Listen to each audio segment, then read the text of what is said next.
India টিমটা কি তাহলে এবার সত্যি সত্যি বদলে যাচ্ছে? কেন কি এমন বদলানোর কাজ হলো? অনেক বড় কাজ হয়েছে।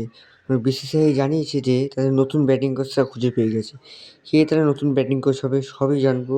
তাতে আগের ব্যাটিং কোচ আর থাকছেন না শীতাংশু কোটাক, যিনি ডোমেস্টিকে ভালো পারফরমেন্স করলো, ভালো ম্যাচ অনেক ম্যাচই খেলেছেন, কিন্তু ইন্টারন্যাশনাল কোনো ম্যাচ তিনি হলেন ব্যাটিং কোচ। তাকেও এনেছে গৌতম গম্ভীর। হ্যাঁ, তাকেও গৌতম গম্ভীর বিসিসিআইয়ের কাছে বলেছে যে তাকে ব্যাটিং কোচ বানানো হয়েছে, কিন্তু থাকছেন না শীতাংশু কোটাক ব্যাটিং কোচ। কে ব্যাটিং কোচ হচ্ছে নতুন? সেটা হচ্ছে যুবরাজ সিং হচ্ছে নতুন ব্যাটিং কোচ। হ্যাঁ, সেই যুবরাজ সিং আগে ৬ বলে ছটা ছিল, সেই যুবরাজ সিং, অন্য কেউ যুবরাজ সিং নয়। শোনা যাচ্ছে যে যুবরাজ সিং বলেছে যদি গৌতম গম্ভীর থাকে সেই তার নাকি ব্যাটিং কোচ আর হবে না। কিন্তু যশে জানিয়েছে গৌতম গম্ভীরকে থাকতে হবে, কারণ এখনও অবধি অনেক দেরি আছে। গৌতম গম্ভীর এখনও থাকবে কোচ অনেকদিন।